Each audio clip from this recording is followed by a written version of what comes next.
অতীতের জন্য দুঃখ করো না, যদি না তা তোমাকে ভবিষ্যতের জন্য কাজ করতে উদ্বুদ্ধ করে। এই কথাটি ইসলামের শিক্ষা এবং ব্যক্তিগত উন্নতির মূলনীতি সঙ্গে গভীরভাবে সম্পর্কিত।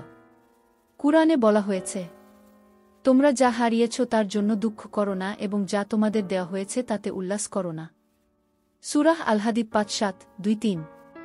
এটি আমাদের শেখায় যে অতীত নিয়ে হতাশ হওয়া অর্থহীন, যদি না তা আমাদের ভবিষ্যতের জন্য শক্তিশালী করে।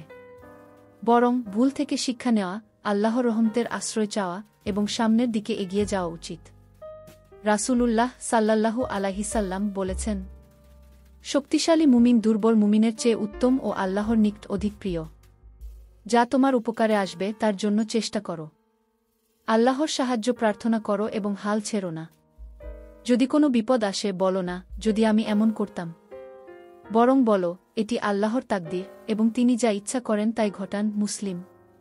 এই হাদিস আমাদের শেখায় যে অনুশোচনা যেন আমাদের দুর্বল না করে, বরং সামনে এগিয়ে যাওয়ার অনুপ্রেরণা দেয়।